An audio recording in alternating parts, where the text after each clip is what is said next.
cuando revisamos nuestro ordenamiento jurídico, observamos, por ejemplo, normas como la Ley Especial contra los Delitos Informáticos, Ley de Registro Público del Notariado, Ley de Interoperabilidad, que traen definiciones y usan la denominación o la expresión dato e información, a veces como sinónimo y a veces diferenciándolo. Específicamente la Ley Especial contra Delitos Informáticos y la Ley de Interoperabilidad tiene un nombre mucho más extenso, son como 24 palabras que integran el nombre: decreto, ley de intercambio de datos, información y documentos entre los órganos y entes de la administración pública, y otro montón de palabras más. Ley de interoperabilidad, pues se le conoce normalmente a esa normativa, define lo que son los datos y lo que es la información. Los abogados normalmente hablamos de datos e información como sinónimos, lo trabajamos como si fuera lo mismo. Para los informáticos no es igual. De hecho, cuando hablamos con un informático, un dato es un elemento, una representación de un fenómeno natural o cultural que puede ser transmisible y que se le puede agregar un significado, que se le puede dotar de significado. Mientras que la información son el conjunto de datos procesados que transmiten alguna idea, que generan lo que conocemos en español como información. De forma que cuando vamos a la ley, vemos que el dato es un conjunto de información o de representaciones que pueden tener un significado, y la información es un significado. Por eso cuando en un trabajo que presenté en la revista de Derecho y Tecnología de la Universidad Católica del Táchira, donde comento las disposiciones generales de la Ley de Interoperabilidad, planteo que aunque el título y a lo largo de toda la ley se hable de transferencia de datos, información y documentos, realmente lo que se transmitiría serían datos y documentos, salvo que entendamos por información, como los informáticos, no así como lo define la ley. La ley dice que la información es un significado que se le da a un conjunto de datos. ¿Cómo transmitimos significados? Transmitimos son elementos significantes que le vamos a otorgar un resultado una vez que los evaluemos por un método tradicional de comunicación, por ejemplo en español, en inglés, o el procesador que obtenga la computadora para descifrar ese conjunto de bits y bytes que conforma la información electrónica. Entonces, empezando por esto, cuando hablamos de datos personales, entre el principio de publicidad procesal, tenemos que preguntarnos, bueno, ¿qué son los datos? Si los datos son representaciones de hechos, ya sean naturales o culturales, esta representación, ha dicho el Reglamento Europeo de Protección de Datos, debe estar en un archivo digital, debe ser intercambiable digitalmente y debe tratarse de personas naturales, allá lo llaman personas físicas.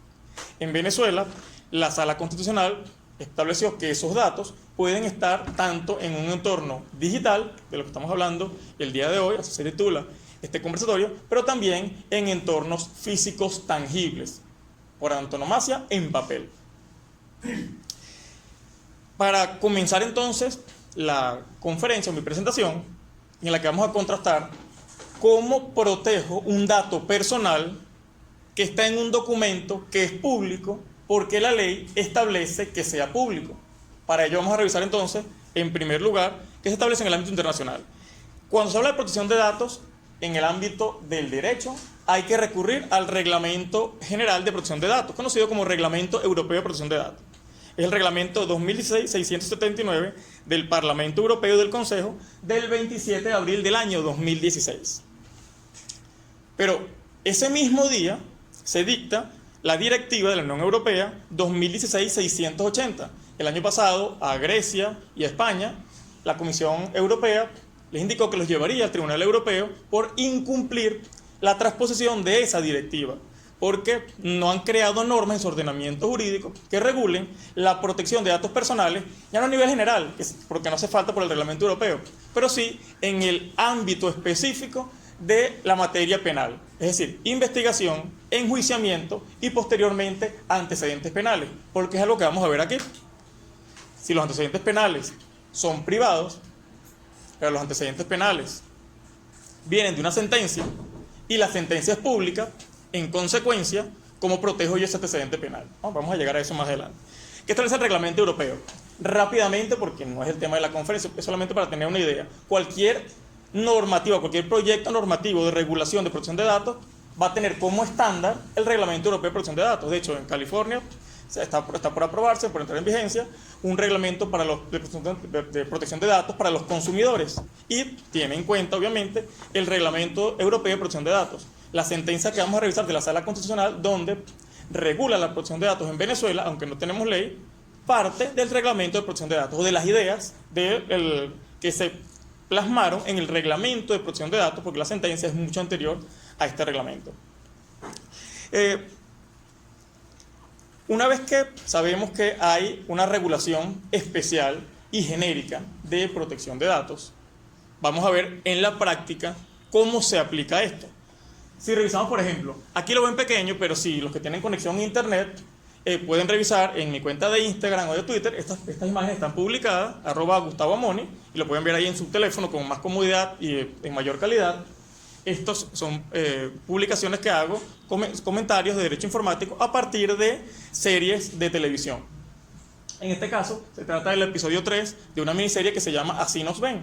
Es el caso de 5 adolescentes en Nueva York que fueron juzgados, condenados y explican su vida posteriormente a salir de la cárcel por un crimen que luego se demostró que no cometieron. Fue delito de violación y agresiones a una ciudadana americana que estaba trotando en el Central Park, y un grupo de adolescentes afroamericanos fueron a correr, a divertirse, a molestar en algunos casos a algunas personas que estaban allí presentes, y durante sus acontecimientos sucedieron estos hechos. La persona fue casi intentaron asesinarla, sobrevivió, quedó con parálisis parcial de su cuerpo, de sus funciones, estuvo 12 días en coma, y estos 12 adolescentes fueron sancionados. En esta publicación concretamente comento un tema puntual. Adele, la novia de uno de los personas condenadas, ¿no? De uno de muchos condenados, una vez que salen, le pide salir a cenar al restaurante de moda, y él le dice: no puedo ir porque lo único que yo gano con el trabajo que pude conseguir me sirve para pagar mis estudios. Yo quiero estudiar para poder tener una mejor calidad de vida. Ella se molesta y le dice que si su relación va a ser así, que ella también quiere salir, que ella entiende que le está reuniendo, pero bueno, ella quiere salir también, quiere divertirse. Todos sus amigos van a este restaurante, bueno, ella quiere ir también.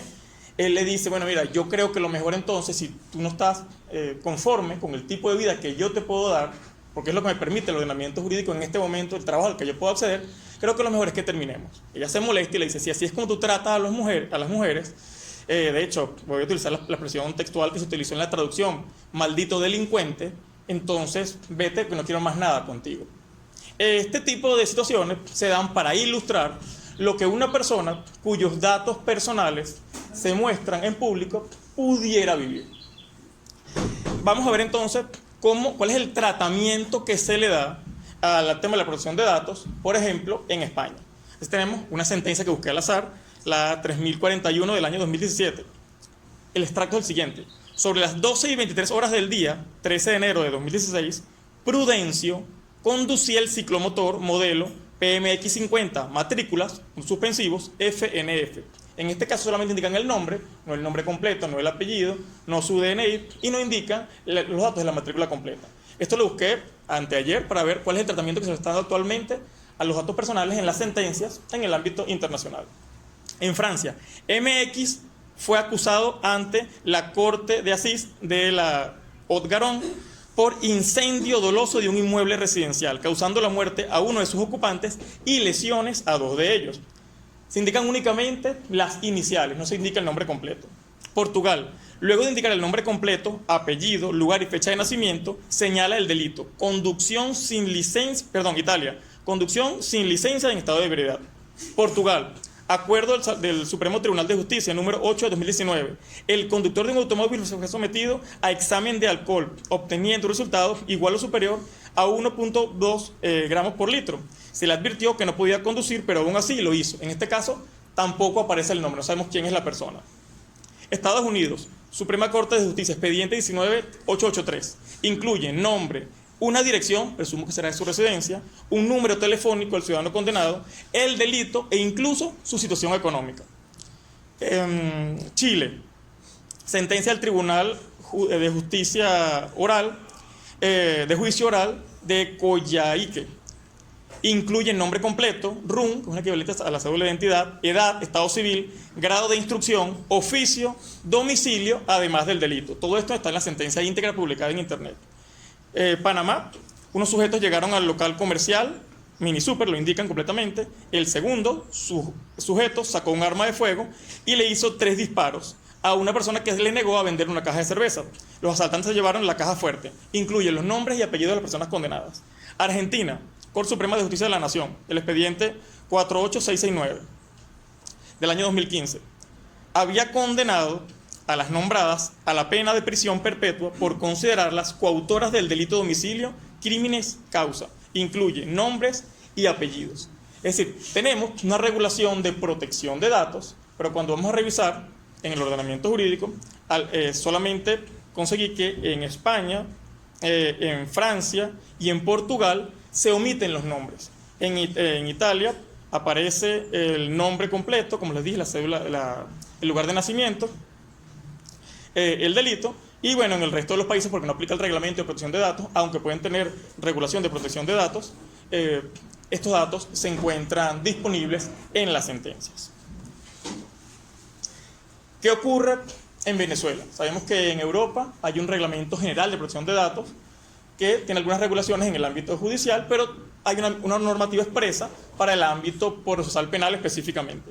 En Venezuela tenemos una regulación en la Constitución. No tenemos, como decía la profesora Nayibe, una ley especial de protección de datos. Eso establece el derecho a poder disponer voluntariamente de mis propios datos. Pero esa disposición constitucional, aunque no está desarrollada en una ley, se aplica, porque toda norma constitucional se aplica directamente sin necesidad de que una ley lo desarrolle. Y específicamente tenemos un desarrollo de esa sentencia en después de esta normativa, después de esta norma constitucional, en la sentencia vinculante 318 del 4 de agosto de 2011. ¿Qué se establece en esa normativa? Lo mismo que se encuentra en el reglamento europeo de protección de datos.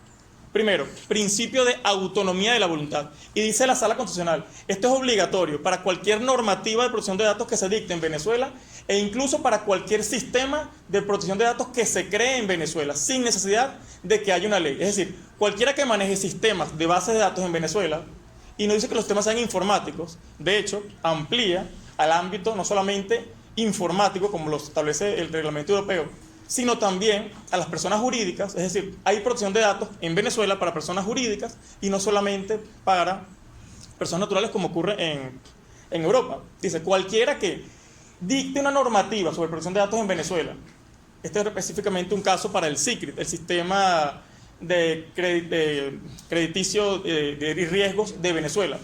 Ese sistema, la superintendencia de bancos, debe regularlo, dijo la sala, en esa oportunidad, con base en estos principios. Pero además, donde no exista normativa, debe además tomarse en cuenta estos principios que son vinculantes. Para quienes no son abogados, es decir, tiene valor prácticamente como si fuera una ley. Es decir, son obligatorios, son de obligatorio cumplimiento.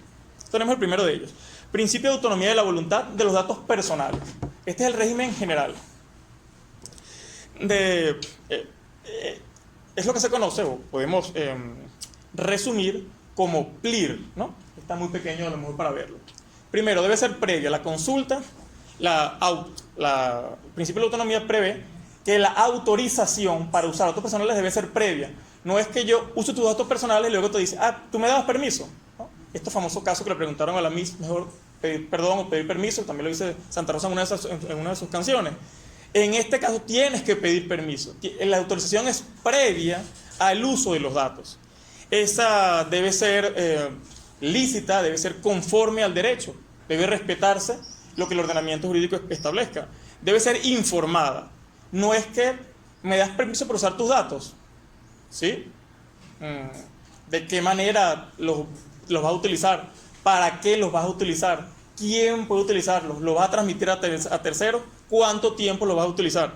Debe informarse de todo eso a la persona para que pueda autorizarlo. Es decir, si la autorización no es informada, entonces esa autorización podría ser estaría violando este derecho de rango constitucional, porque el derecho a la protección de datos es un derecho fundamental autónomo, dijo la Sala Constitucional en esta sentencia y lo repitió en otras decisiones. Además, debe ser inequívoco. No es que, bueno, me pareció que me dijiste que sí. No, tiene que estar clarísimo que autorizaste a que se utilizaran sus datos. Irrevocable. ¿Sabes qué? No irrevocable, sino que además debe ser revocable. Yo te autoricé para que utilizaras mis datos en cierto contexto. Pero veo que a partir de esa autorización se me están generando unos daños que no se me ocurrían. Entonces, no quiero que lo sigas utilizando. Principio de legalidad. Toda limitación al principio de autodeterminación informativa debe estar previsto en una norma de rango legal, dice la Sala Constitucional. Todos tenemos derecho a autorizar el uso de nuestros datos con las características que les había dicho anteriormente. Asimismo, si me pretende limitar ese derecho que yo tengo a autorizar el uso de mis datos, esa limitación debe estar en la ley. Entonces eso lo vamos a ver, específicamente nos interesa en este caso, cuando veamos los datos personales que se publican en las sentencias judiciales, que es el tema del que voy a estar desarrollando. Tenemos el principio de finalidad y calidad, lo que les decía antes. Me debes decir para qué se debe establecer previamente, para qué se van a utilizar los datos. Eso debe estar por escrito, para que sea inequívoco, para que quede claramente establecido para qué voy a utilizar los datos. ¿Cuál es el fin de esos datos? Yo voy a utilizar los datos, por ejemplo, de todos los que vinieron aquí, para enviarles publicidad de futuros eventos. Y luego resulta que ustedes empiezan a recibir publicidad de otro tipo de actividades. Ahora yo me dediqué a la venta de helados y les empiezo yo, mira, estoy vendiendo unos ricos helados, ahí tengo de varios sabores, se los comento. Los quieren. Definitivamente, eso está fuera, violaría esta normativa de la Sala Constitucional, esta sentencia vinculante de la Sala Constitucional, porque la finalidad para la que me dieron el dato, para que me autorizaron el permiso, no se compadece con esto.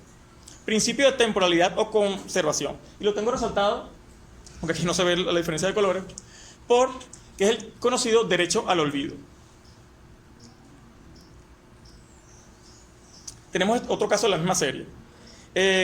La Sala Constitucional en la sentencia 1318 estableció lo siguiente: principio de conservación.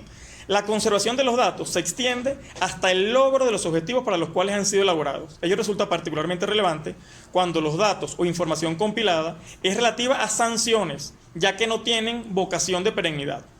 En este caso, Raymond, uno de los acusados, una vez que sale de cumplir su pena, tiene que llenar unas planillas donde le preguntan cada vez que busca un trabajo lo siguiente: usted fue condenado por agresión sexual, usted ha sido condenado primero, tiene algún tipo de condena, ha sido condenado por agresión sexual.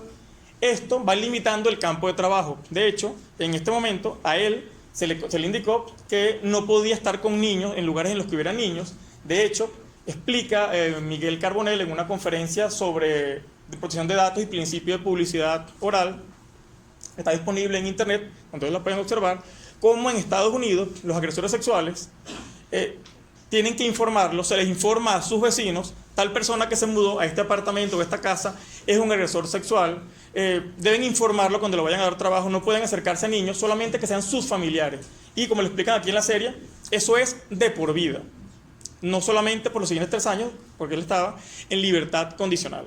Entonces aquí viene una pregunta: ¿quiénes de los que presentes tienen hijos? Ok, una cantidad considerable. Y al resto, tal vez la pregunta, a lo mejor podemos llegar al mismo resultado, pero no va a tener la misma sensación, que no es lo mismo, yo no pienso igual antes de tener hijos que ahora que lo tengo. La pregunta es la siguiente: ¿deberían ser públicos y perennes los antecedentes penales de delincuentes sexuales? Es decir, yo como padre, debería saber que el profesor de matemática de mi hijo es una persona que está interesado sexualmente, es pederasta, está interesado sexualmente, satisface sexualmente ante niños. ¿Tengo derecho a saberlo o eso no debería yo como padre saberlo? Mi vecino, ¿tengo derecho a saber que me informen, que se publique, esté público, yo buscarlo, que fue condenado por violación en algún momento, o no tendría derecho a saberlo?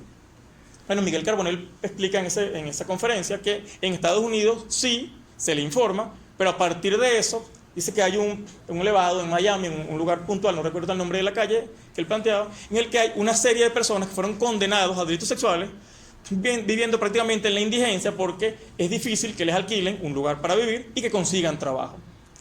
En España, en Europa, específicamente España, pero en Europa, a partir de la ley de protección de datos y este principio de conservación o derecho al olvido, ellos tienen derecho a que nadie conozca de estos datos, porque ya cumplieron su pena y se supone que tendrían derecho a integrarse normalmente en la sociedad. Él plantea en ese caso que no tiene solución, yo tampoco. Como padre sí la tengo clarísima, sí quisiera saberlo. Como abogado no lo sé. Principio de exactitud o autodeterminación. La información mía que esté circulando en las redes sociales, que pueda ser compartida, que sea pública, yo tengo derecho a que sea exacta, que sea tal como fue. Si aquí alguien, por ejemplo, publica, estuvo en la conferencia de Gustavo Amoni, que dictó Gustavo Amoni en la Universidad Central de Venezuela, y él dijo algún comentario racista, despectivo, algún comentario discriminador, yo tengo derecho a, mira, específicamente eso no fue lo que dije. De hecho, en el ámbito europeo, y lo establece la propia Sala Constitucional en su sentencia, hay derecho a que exista un órgano administrativo ante el cual yo pueda acudir, la Agencia Española de Protección de Datos, por ejemplo, la Agencia de Protección de Datos. En Venezuela no lo tenemos aún.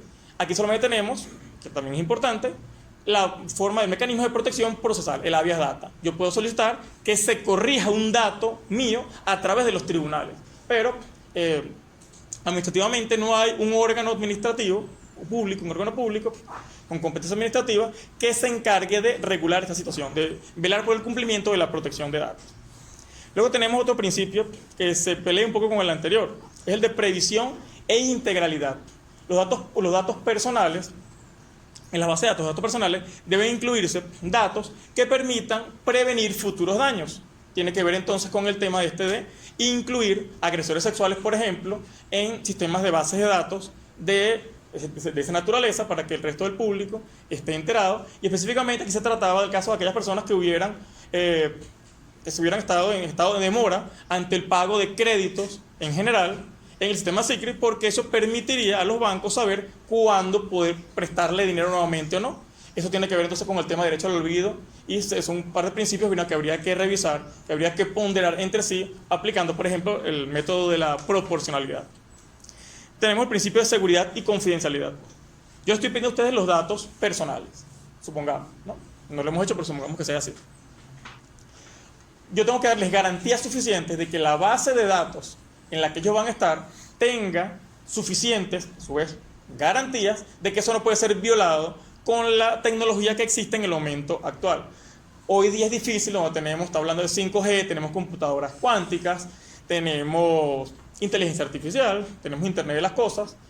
Es difícil entonces que la tecnología actual no permita vulnerar sistemas informáticos. Pero dentro de la cultura y del ámbito promedio del país en el que nos encontremos, en este caso de Venezuela, tenemos un principio de tutela, lo que les planteaba, el derecho a que un órgano administrativo y judicial vele por nuestros datos personales, y de responsabilidad. Si usted me vulnera mis datos, tiene que ser responsable penal, administrativa y civilmente. En resumen, de esta primera parte, tenemos que la normativa internacional más destacada es el Reglamento General de Protección de Datos y la Directiva 2016-680, que es la directiva con el número siguiente a esta, pero que difícilmente se recuerda, de la que prácticamente no se habla, que regula los datos en el ámbito de la investigación, enjuiciamiento y de antecedentes penales. Y en el ámbito venezolano tenemos el derecho fundamental autónomo, es decir, es distinto al derecho a la vida privada, es autónomo respecto de este, y el desarrollo que hizo la Sala Constitucional, que les acabo de mencionar, en la sentencia 1318 del 4 de agosto de 2011. En este caso, el ilustro, lo pueden ver ahí en mis redes, como les dije, en Twitter o Instagram, @Gustavo Amoni. Un episodio, el número 2, la temporada 2, el episodio 1 de Escándalo. En este caso, un diputado tuvo relaciones sexuales, es soltero, en su oficina, de hecho en el escritorio en su oficina. Y tenía una cámara que le habían puesto en su oficina sin que él supiera. Y se dio cuenta que la cámara estaba allí. Apenas hizo esto, llamó a Olivia, que es la que resuelve los problemas de escándalos de Washington, según esta serie, a nivel presidencial, y le dice: si tú me llamas a mí, es porque algo grave hiciste, porque no llamaste a la policía, aceptaste un soborno, compraste votos, ¿qué ocurrió? No, acabo de tener relaciones sexuales hace pocos minutos en este mismo escritorio, ¿no? Por lo cual una de las asistentes levanta rápidamente la mano y se aparta del escritorio, ¿no? Eso es parte simplemente del entretenimiento. En este caso, cuando la entrevistan, le dice lo siguiente: soy un adulto, soy soltero y tengo libertad sexual para tener relaciones con cuantas mujeres quieran tener relaciones conmigo. Yo las invito, si ellas lo aceptan, es una relación entre adultos y así lo mantenemos.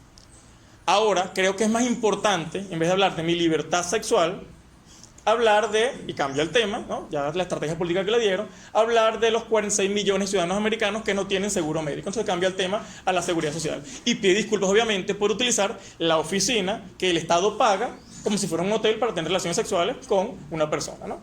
Bueno, luego invitan a programas de estos del corazón, etcétera, pero bueno, ya luego se desarrolla la trama de entretenimiento de la serie. Hemos visto entonces que en el ámbito europeo hay una regulación, que en el ámbito constitucional hay una regulación, pero también en el ámbito legal, aunque no tenemos una ley de protección de datos, tenemos leyes que regulan la protección de datos en Venezuela.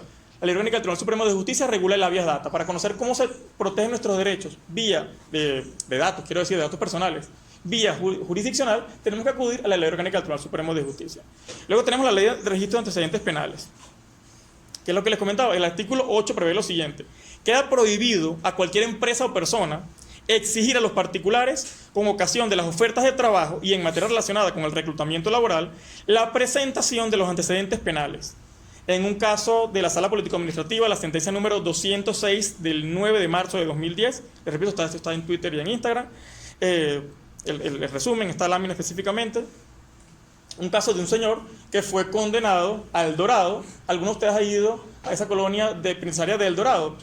Eso queda prácticamente llegando a Brasil. Penado. Sí, del Dorado. No, hemos ido como penado. No, espero que no. De visita, Cuando cuando han ido a la Gran Sabana en algún momento. Una oportunidad fuimos. Eso es un hueco gigante en la tierra, una construcción. La oportunidad que yo fui, con las paredes destruidas, una persona estuvo condenada por 2 años por aplicación de la ley de vagos y maleantes, que fue declarada inconstitucional. Luego pidió la reparación de daños, la responsabilidad del Estado, y plantea que cada vez que conseguía trabajo y era identificado como ex convicto, lo votaban. Es lo que les planteaba el caso de, así nos ven en la serie, cuando esta persona, Raymond, sale en libertad condicional y empieza a buscar trabajo, le preguntan: ¿usted estuvo en prisión? ¿Cometió algún crimen? ¿Es agresor sexual registrado? Y le dice: esto es importante que usted lo indique, porque si usted lo ponen a trabajar con otro ex convicto, usted va directamente a la cárcel de nuevo, porque durante su libertad condicional no puede asociarse con otro ex convicto. Ley especial contra delitos informáticos. Además de la LOPNA, que establece regulaciones especiales que impide la publicación de datos personales de niños y adolescentes. La ley sobre derecho de la mujer a una vida libre de violencia también protege a la mujer en casos de agresión sexual, por ejemplo, que no se encuentren esos datos divulgados públicamente. Y tenemos la ley de protección de víctimas y testigos, donde también protege a las víctimas y testigos, en ciertos casos, de su intimidad.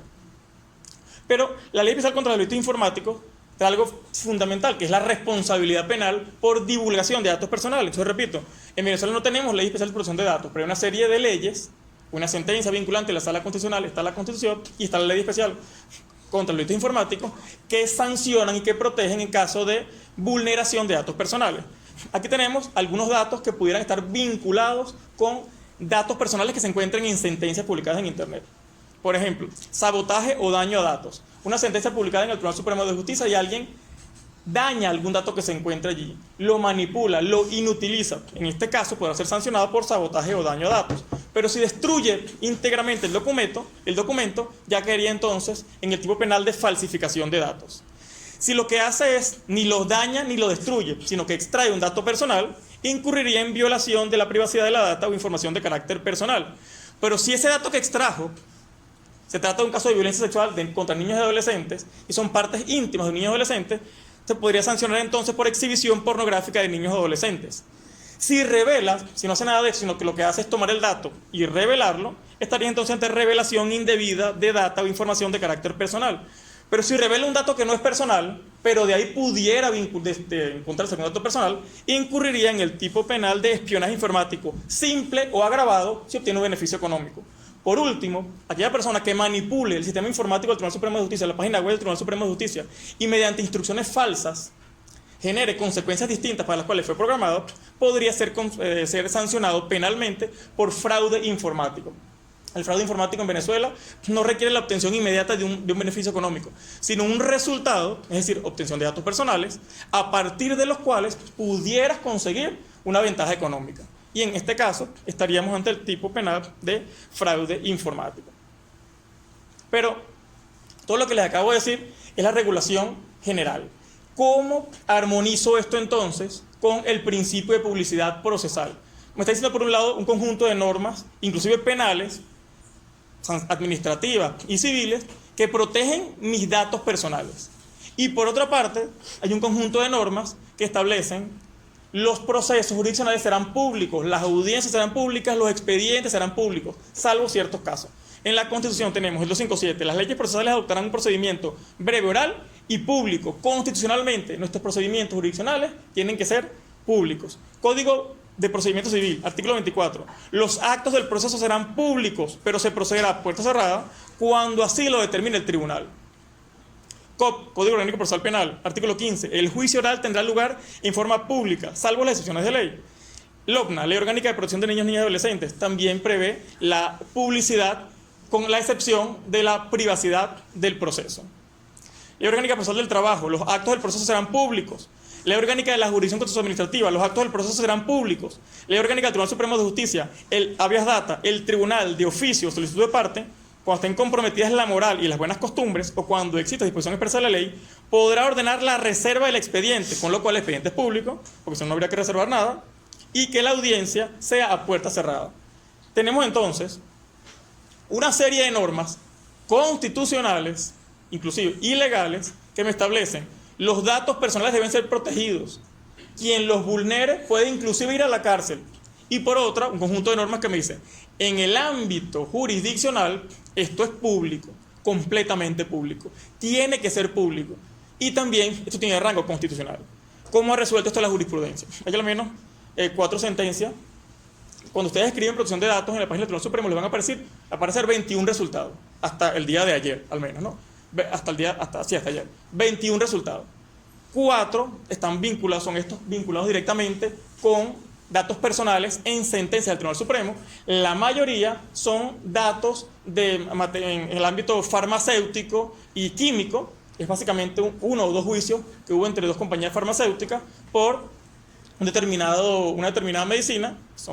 La mayoría tiene que ver con eso. Y estos 4 casos específicamente tienen que ver entonces con datos personales que se encuentran en sentencias del Tribunal Supremo de Justicia, que como todos sabemos aquí, están a disposición de todos en Internet, están libremente colocados en Internet, ¿no? en el portal digital.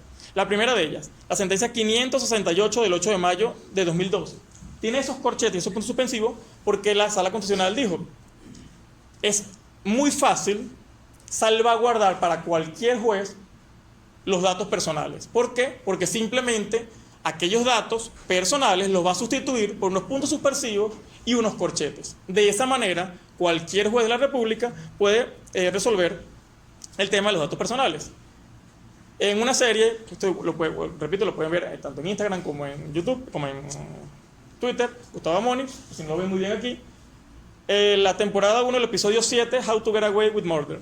En este caso, Annalise, una profesora que enseña a sus estudiantes, enseña en la universidad Derecho Penal y específicamente y Procesal Penal. Ella, este caso concreto fue el siguiente: durante un proceso judicial por homicidio, se comenta en un noticiero una versión que puede afectar a los acusados. La jueza ordena celebrar las audiencias a puerta cerrada y prohíbe emitir declaraciones. Hay ciertos datos personales que deben protegerse porque puede generar una matriz de opinión que puede afectar la imparcialidad del juez. En este caso concreto, una pareja es acusada de homicidio porque, les comento rápidamente, una pareja de novios, llegó una muchacha que había sido novia del muchacho, tuvieron relaciones sexuales y la novia actual muere. Lo que se publica en el noticiero la noticia es la siguiente: con nombre y apellido de la muchacha, tuvo relaciones sexuales con nombre y apellido del señor, lo que fortalece la tesis de la fiscalía de que se asociaron para matarla, o de que ella le pidió a su exnovio que matara a su novia actual. En este caso, se pide que el proceso se haga a puerta cerrada, que no se difunda información en los medios de comunicación porque pudiera afectarse la imparcialidad del tribunal, y así el tribunal, en este caso de ficción, lo concedió. Sentencia 840, 17 de julio del año 2015. Crímenes americanos. El caso de O.J., el episodio 10. El comentario aquí es el siguiente, la situación que se dio es la siguiente. Este es uno de los casos más polémicos que ha sido más explotado por las compañías de entretenimiento en Estados Unidos, el caso de O.J. Simpson. Este señor se le acusó de haber asesinado a su ex esposa por motivos pasionales, ¿no? A lo largo se desarrolla todo el juicio. De hecho, en la serie, en esta miniserie, se muestra cómo se encerró durante 8 meses al jurado en un hotel. No tenían televisión, no podían hablar del caso, no podían ir a las salas sociales sino acompañados de un funcionario de seguridad, porque la opinión pública, la presión de la opinión pública era tan grande que no querían que el jurado se viera influido por esto. En esta sentencia, en la serie, se ve por una parte como la fiscalía, una vez que el jurado dicta el veredicto de no culpable de O.J. Simpson, la fiscal dice, por una parte, aunque no se ve aquí, lo pueden ver en su teléfono, la gente está celebrando. Mientras que el hijo de O.J., cuando O.J. le dice vamos a celebrar, llama a la Riviera, al restaurante de siempre, para que nos reserven la mesa de siempre. Le dice el hijo al papá, papá, no nos pueden reservar la mesa. ¿Cómo que no? Pregunta por Marco, que es el que me la consigue. No, es que Marco dijo que no hay lugar para ti en ese restaurante. Entonces, ¿cómo le puede cambiar la vida a una persona, para bien o para mal, a partir de la publicidad que se haga de sus datos personales? En este caso concreto se le pidió a la Sala Constitucional lo siguiente. En cuanto a la segunda solicitud, referida a que esta sala no publique la sentencia que dicte con ocasión de la resolución del presente amparo, alegando que su publicación atenta contra su privacidad, honor y reputación. No se habló de datos personales, pero se pudieran incluir en el tema de la privacidad, aunque como ya dijimos, es un derecho fundamental autónomo. Se observa que se identifica al accionante con su nombre completo y número de cédula, lo que se corresponde con un dato básico que debe contener cualquier acto jurisdiccional, por lo que debe desestimarse tal pretensión, pues su publicación no ocasiona ninguna lesión constitucional. Para la Sala Constitucional, el nombre, apellido y la cédula debe estar en toda sentencia judicial que se dicte en este país. Volviendo a la serie anterior, así nos ven. Yusef, de 15 años, es condenado y a su mamá la despiden. ¿Por qué? Porque es la madre de uno de los violadores del Central Park. La Sala Constitucional, en la sentencia 186 del año 2014, indicó lo siguiente: la identificación que se efectúa en el acta de audiencia de la entonces adolescente, aludiendo nombres, entre otros datos, resulta pernicioso, pues con dicha identificación se ventila la intimidad familiar, ya que este tipo de actos judiciales pudiera ser del conocimiento público en Internet. Dijo la Sala, cuando se trata de un adulto, sus datos deberán estar en Internet, su nombre y su apellido, no otros datos como vamos a ver en la última sentencia que voy a comentar. Pero se trata de un adolescente, pues definitivamente no deben estar ni su ámbito familiar para que no se afecte al resto de su familia, y esto es así porque por expresa previsión de la Ley Orgánica para la Protección de Niños y Adolescentes. La última decisión que voy a comentar también tiene que ver con esta misma serie, así nos ven, en el que la Sala Político-Administrativa, en la sentencia 735 del año 2018, indicó lo siguiente: la individualización del hoy actor en el presente caso se reputa como un dato básico que debe poseer cualquier acto jurisdiccional y no constituye per se una violación a su derecho a la vida privada. Aquí entonces es cuando preguntamos: los nombres, apellidos y la cédula de identidad deben estar en Internet. La Sala Constitucional dijo que sí en casos de adultos, en casos de adolescentes dijo que no. Es la primera pregunta que yo les hago a ustedes, me gustaría escuchar su opinión en el ciclo de preguntas. Recapitulando entonces, estas 4 decisiones marcan la pauta de lo que se ha dicho hasta ahora en materia de uso de datos personales de cara al principio de publicidad judicial o publicidad procesal. Para terminar, alguna reflexión. cómo debería tratarse los datos personales de las partes, sujetos referenciales y otros sujetos procesales. Vamos con lo que creo que es lo más fácil, sujetos referenciales. Pedro y Juan son testigos de un homicidio y comentan: vimos a María, yo vi que Alberto es el asesino, porque en ese momento yo salí a perseguir a María, aprovechando que estaba borracha, estamos en una reunión del trabajo, quería aprovechar de tener relaciones con ella porque ella es un poco ligera, hace uso total de su libertad sexual, y fue a tener relaciones, aunque está casada, aprovechó que estaba fuera de su ciudad y tuvo relaciones con Rodrigo. ¿Qué tiene eso que ver con el tema que se está ventilando? Es un sujeto netamente referencial. Él está explicando cómo vio el asesinato, por qué salió a perseguir a otra persona. Pero eso no tiene nada que ver con la culpabilidad o la inocencia de una persona que está jugando en este caso. Ese tipo de datos, definitivamente, a mi modo de ver, tienen que ser eliminados, porque nadie tendría derecho a conocer eso. Además, que no sabemos si eso ocurrió. Eso es lo que dijo una persona que ocurrió. Imagínense que esa persona, María, fuera su mamá, su esposa, su hija, su amiga. Pues es un derecho personal que nada tiene que ver, no tendría por qué estar allí. Otros sujetos procesales. Un experto, un testigo que vaya a declarar. Por la ley de víctimas de protección de testigos, eso está regulado, pero supongamos que sean casos que no estén allí.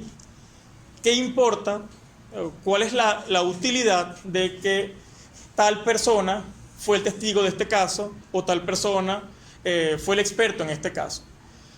Por una parte, los argumentos pudieran ser, bueno, no tiene ninguna utilidad, eso lo va a decidir el juez y la defensa. La defensa es quien va a decir, puede haber algún tipo de relación de odio o de favoritismo entre uno y otro, y podrá entonces solicitar que se aparte no del caso. Por otra parte, pudiéramos decir, bueno, el resto de la colectividad pudiera hacer control social, porque a lo mejor la defensa no sabía que ellos habían sido novios, que son hermanos de crianza, lo que sea, y se puede hacer el control social.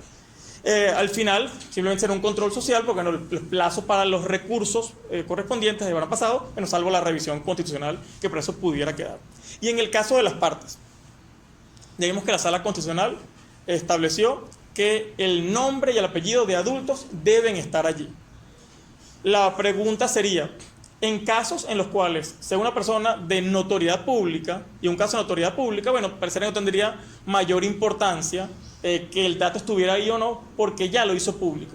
Pero cualquier otra persona que se reserve esos datos, pudiéramos cuestionarnos cuál sería la utilidad de incorporarlos, ya que tan útil va a ser la sentencia con esos datos como si no estuvieran.